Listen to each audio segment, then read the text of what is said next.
membaca dan merenungkan firman Tuhan pada pagi hari ini terambil dari Matius pasal 18 ayat 12 sampai 14. Ini hanya 3 ayat, jadi kita baca bersama-sama. Dari ayat 12 sampai ayat 14 kita baca bersama-sama. Kita mulai, beginilah firman Tuhan. Bagaimana pendapatmu jika seorang mempunyai 100 ekor domba dan seekor di antaranya sesat? Tidakkah ia akan meninggalkan yang 99 ekor di pegunungan dan pergi mencari yang sesat itu? Dan aku berkata kepadamu, sesungguhnya jika ia berhasil menemukannya, lebih besar kegundaannya atas yang seekor itu daripada atas yang 99 ekor yang dia sesat. Demikian juga Bapamu yang di surga tidak menghendaki supaya seorang pun dari anak-anak ini hilang. Kita berdoa. Saudara-saudara yang dikasihi Tuhan, sekali lagi saya menyapa kita semua. Shalom. Shalom. Yahomu. Bapak Ibu dan saudara-saudari yang dikasihi Tuhan, semua orang pasti pernah berbuat dosa, baik itu disengaja ataupun tidak. Yang membedakan adalah dari sekian banyak orang yang berbuat dosa itu, sebagian ada yang mau bertobat kalau ia sadar ia berbuat dosa, entah oleh karena kesadaran sendiri atau disadarkan oleh orang lain. Tetapi lebih banyaknya adalah mereka terus hidup dalam keberdosaan, bahkan menikmati keberdosaan itu. Jadi ya, walaupun sudah berdosa, pura-pura tidak berdosa. Ya, datang ke gereja tidak berarti pertanda sudah bertobat, belum tentu. Jadi ada orang yang hidup pura-pura tidak ada masalah, tidak ada dosa, dan terus hidup dalam keberdosaan, tapi menampilkan yang baik-baik, menampilkan kesalehan, dan merasa dirinya baik-baik saja. Ini namanya orang-orang yang belum bertobat, tapi hidup seolah-olah sudah bertobat. Sehingga saudara yang dikasihi Tuhan, kalau dihitung-hitung mungkin, kalau berdasarkan ukuran dosa dan kemampuan manusia bertobat, maka sesungguhnya mungkin hanya sebagian kecil saja yang berhak mendapatkan yang namanya keselamatan. Itulah kenapa kemudian Tuhan datang, Tuhan berinisiatif datang ke dunia melalui Yesus Kristus untuk mencari dan menemukan orang-orang yang terus hidup dalam dosa ini, supaya mereka kembali ke jalan yang benar. Dan inilah tema kita pada pagi hari ini, saudara-saudara, yaitu kembali ke jalan yang benar. Kita baca bersama-sama 3, 2, ya. Kembali ke jalan yang benar. Dari tema ini kita akan merenungkan beberapa hal. Yang pertama adalah bahwa Yesus mencari dan memanggil orang berdosa. Inisiatif panggilan itu adalah dari Tuhan. Pernah suatu kali ketika Yesus masih ada di dunia, ia diundang dan dijamu makan oleh seorang Lewi yang berprofesi sebagai pemungut cukai. Pada waktu itu, saudara, pemungut cukai sudah terkenal sebagai orang-orang yang suka menipu orang lain, disebut sebagai orang-orang berdosa. Dan Yesus menerima undangan itu. Ia lalu bersama dengan murid-muridnya, bersama para pemungut cukai lainnya, bersama kerabat-kerabatnya si Lewi, lalu mereka makan bersama. Pada saat mereka sedang makan bersama itu, datanglah orang-orang Farisi, ahli-ahli Taurat, dan mereka bersungut-sungut. Mereka berkata kepada murid-murid Yesus, "Mengapa kamu dan gurumu mau makan bersama dengan orang-orang berdosa? Mengapa kamu mau bersama dengan mereka-mereka yang hidup dalam dosa?" Lalu Yesus menjawab, mendengar itu meskipun ditanya kepada murid-muridnya, tapi ia dengar.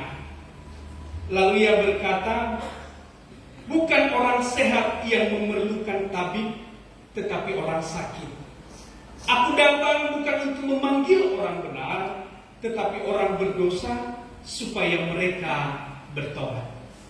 Ini dapat kita lihat di dalam Lukas pasal 5 ayat 31 sampai 32.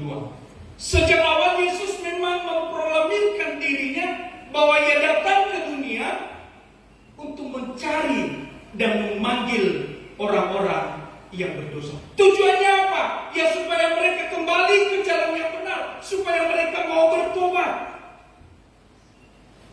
Ini juga sangat nampak di dalam perumpamaan yang disampaikan oleh Yesus kepada murid-muridnya, sebagaimana tadi kita baca.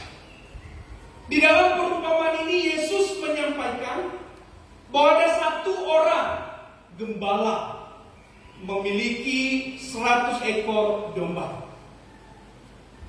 Lalu tiba-tiba satu dari 100 ekor itu tersesat, pergi entah kemana. Gembala yang baik tentu ia menginginkan keutuhan domba-dombanya. Ia menginginkan 100 ekor dombanya itu utuh. Pada saat mereka pergi mencari makan, mereka juga utuh ketika kembali pulang. Tetapi tiba-tiba ada satu yang hilang. Lalu Yesus berkata kepada murid-muridnya, bagaimana pendapatmu? Bukankah seorang gembala itu akan mencari yang tersesat itu meskipun hanya satu ekor, dan meninggalkan sementara waktu yang 99 ekor? Bahkan disampaikan di dalam ayat yang ke-13, bahkan nanti ketika gembala itu menemukan yang hilang itu, yang tersesat itu, sukacitanya begitu besar. Sukacitanya melebihi sukacitanya terhadap 99 ekor itu. Ini menarik, saudara-saudara yang dikasihi Tuhan. 99 ekor tentu dari sisi jumlah ya lebih berharga dong. Kalau dijual nilainya lebih besar. Tapi satu yang hilang ini ternyata membuat sukacita Yesus, sukacita gembala itu lebih besar dari yang 99 ekor. Kenapa? Ini bukan berarti yang 99 itu tidak berharga. Mereka tetap berharga. Mereka tetap memiliki nilai yang luar biasa. Tetapi sukacita sang gembala belum sempurna ketika yang satu yang hilang itu belum kembali pulang. Sehingga ketika yang hilang itu, yang tersesat itu ditemukan, dikumpulkan kembali bersama yang 99, sukacita sang gembala menjadi lebih sempurna. Itulah kenapa dia katakan sukacita gembala itu menjadi jauh lebih besar. Bukan karena 99 tidak berharga, tetapi yang satu ini menyempurnakan sukacita yang telah ada. Dan perumpamaan ini ditutup dengan sempurna di dalam ayat 14. Yesus mengatakan, dan Bapamu yang di sorga juga tidak menginginkan satu orang pun dari anak-anak ini hilang. Siapa anak-anak ini? Orang-orang mengikut Yesus saat itu, termasuk murid-murid.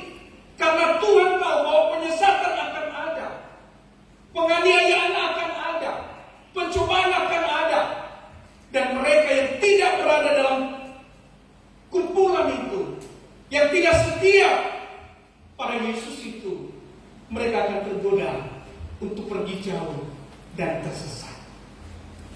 Tuhan tidak menginginkan satu orang pun tersesat, hilang dari dombanya.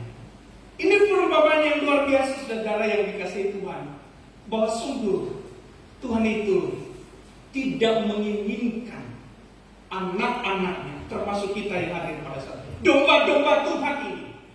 Tuhan tidak mau satupun dari antara kita ini tersesat dan hilang.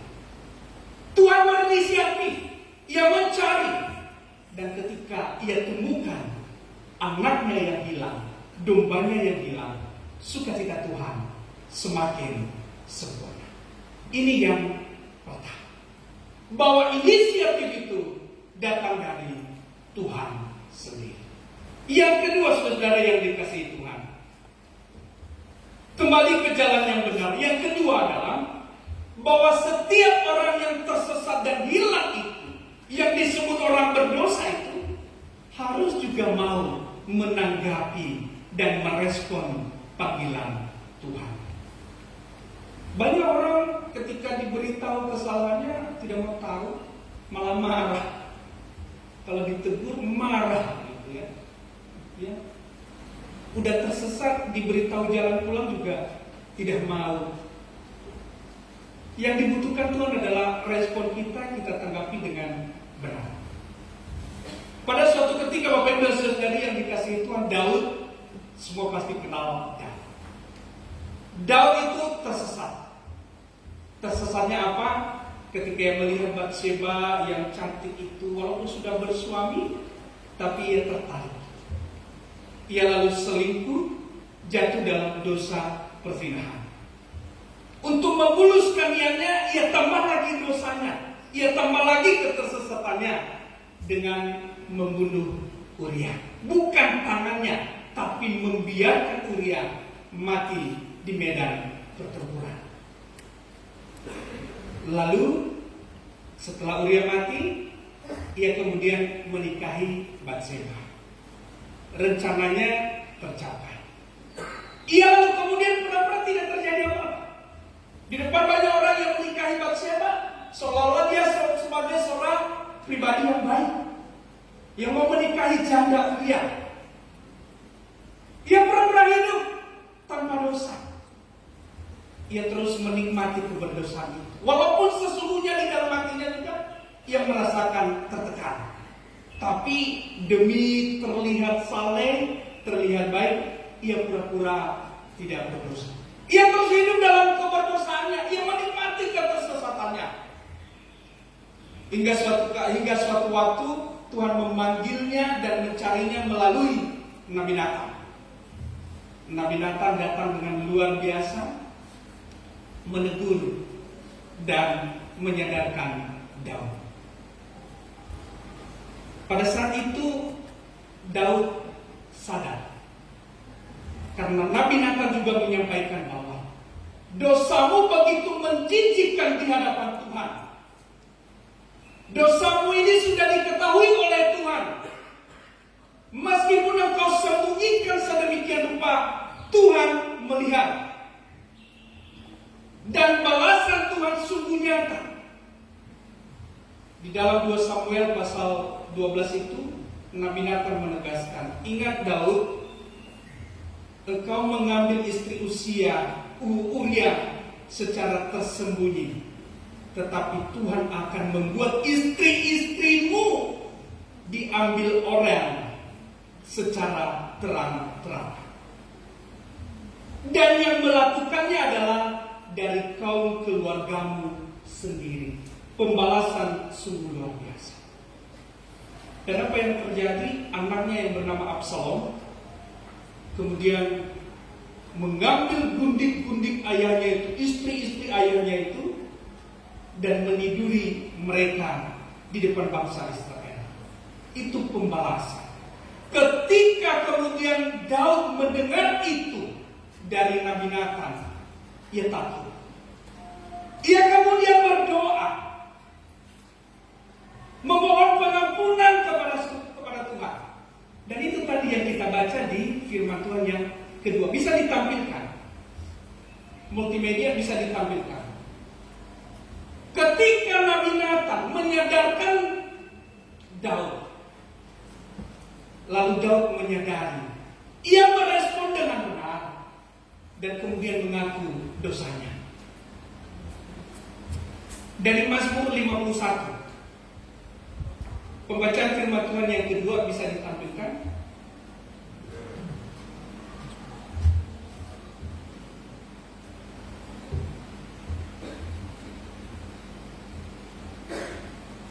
Ketika Nabi Natan datang kepadanya setelah ia menghampiri Batseba, lanjut. Lalu kemudian Daud berdoa kepada Tuhan dan ia berkata, kita baca bersama-sama 3-2 ya. Kasihanilah aku ya Allah, menurut kasih setiamu. Hapuskanlah pelanggaranku, menurut rahmatmu yang besar. Lanjut. Bersihkanlah aku seluruhnya dari kesalahanku, dan tahirkanlah aku dari dosaku. Lanjut. Sebab aku sendiri sadar akan pelanggaranku. Aku senantiasa bergumul dengan dosa. Kata sadar ini penting sekali. Penting sekali. Karena ada orang disadarkan juga nggak mau sadar. Jadi hidup terus dalam keberdosaan. Walaupun tadinya ia berusaha tidak ada apa-apa, tapi ternyata ia bergumul dengan dosanya. Dalam hatinya selalu ada yang bergejolak, kau berdosa. Tapi karena berpura-pura tadi ya. Tapi puji Tuhan, Daud ketika disadarkan oleh Tuhan melalui Nabi Nathan, ia lalu sadar. Ini penting sekali. Prinsip pertobatan saudara-saudara yang dikasihi Tuhan adalah, yaitu pertama kita harus sadar bahwa kita berdosa. Kalau kita tidak sadar, kita tidak akan pernah mengaku dosa. Ketika kita sudah sadar, lalu muncul keberanian untuk dengan rendah hati mengaku dosa di hadapan Tuhan. Ini yang dilakukan oleh Daud. Bersihkan aku ya Tuhan. Tahirkan aku. Aku sadar aku berdosa. Lalu ia kemudian memohon pengampunan itu. Dan yang terakhir, Tuhan memberikan pengampunan kepada.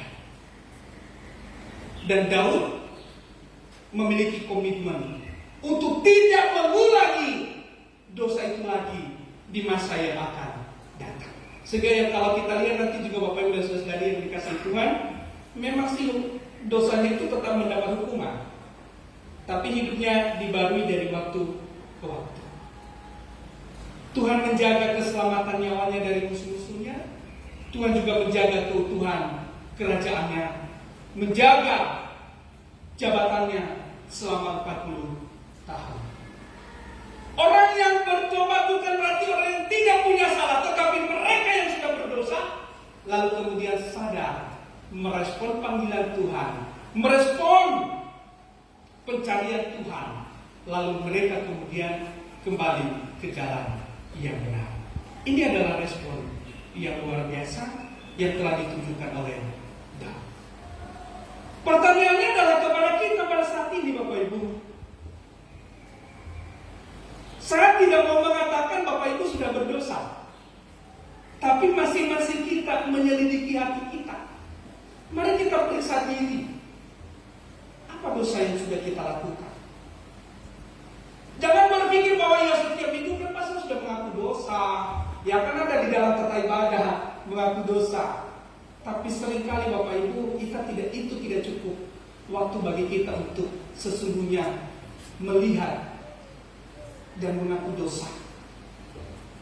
Selain pengakuan dosa bersama-sama secara pribadi pun, kita harus mau mengaku dosa di hadapan Tuhan.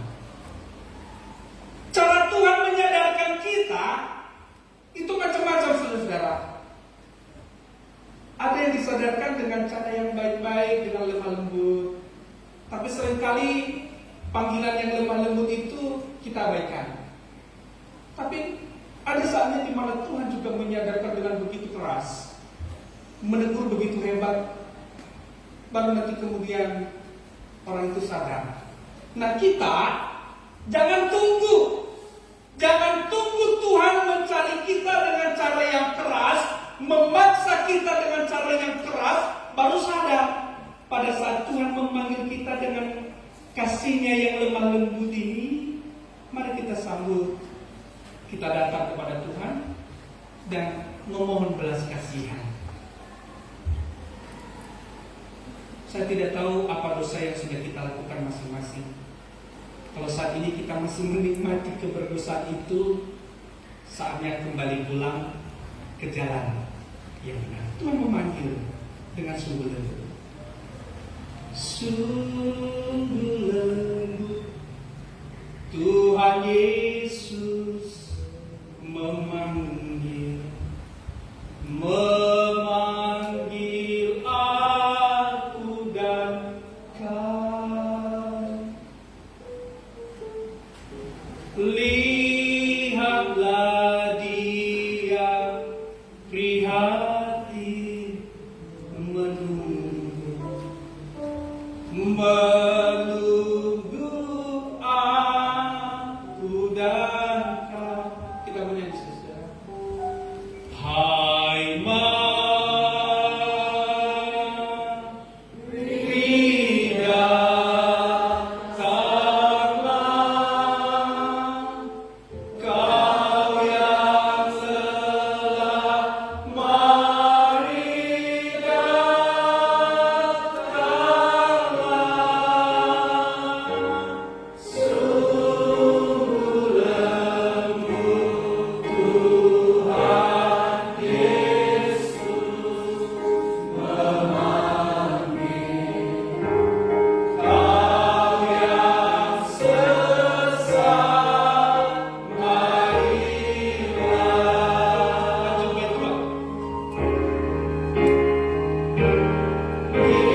kita diingatkan seperti ini masih teguran yang sangat lembut.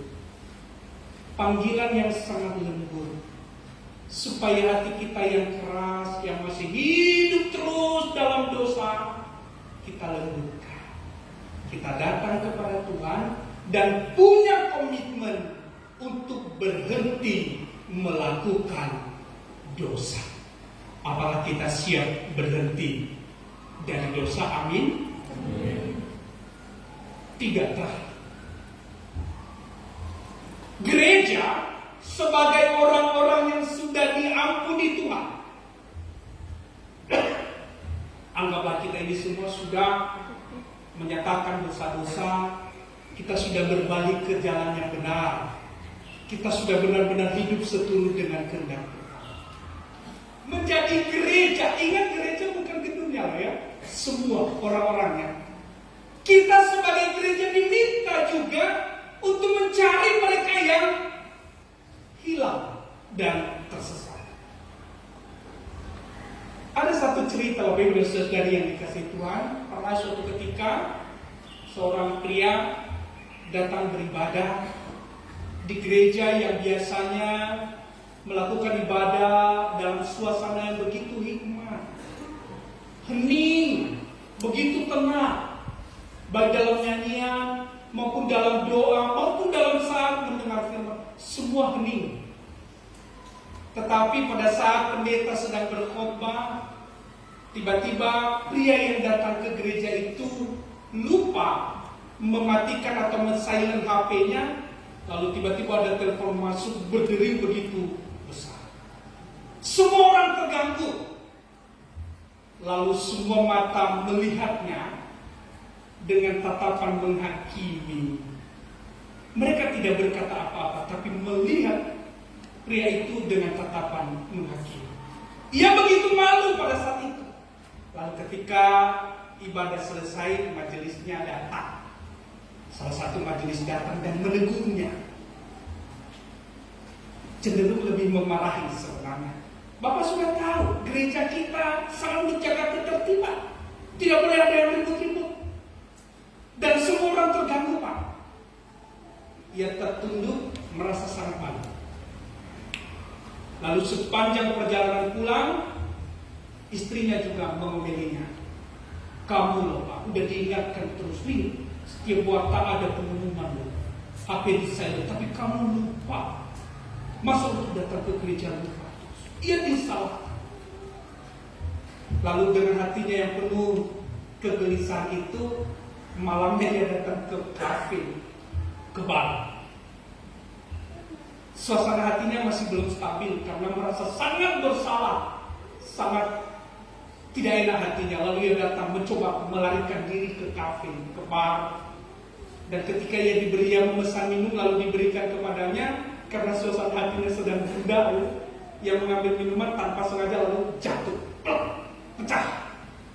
Datang pegawai kafe dan berkata, tidak apa-apa Pak, biar kami bersihkan. Lalu pegawai yang satu datang membersihkan sambil tetap ramah, tidak apa-apa. Manajer kafe datang sambil membawa gelas baru dan membawa minuman baru. Pak, semua orang juga pernah melakukan kesalahan kok Pak. Gak apa-apa, ini pengganti minumnya, silakan diminum. Tidak ada penghakiman di sana, tidak ada kata-kata, oh kamu salah begini, tidak. Ia diterima. Mereka tahu yang salah, ya memecahkan, dan dia bisa mengganti itu. Tapi sikap mereka sungguh membuat dia betah.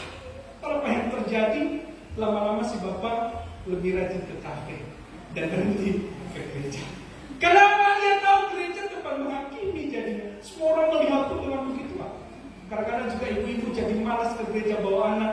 Ketika anaknya menangis, lalu semua mata melihatnya dengan tatapan menghakimi. Seolah tanpa suara sih, tapi selalu, kamu kok tidak bisa menenangkan anakmu sih gitu. Akhirnya lama-lama yang malas bawa anak-anaknya jadi lama-lama menjadi orang asing di gereja.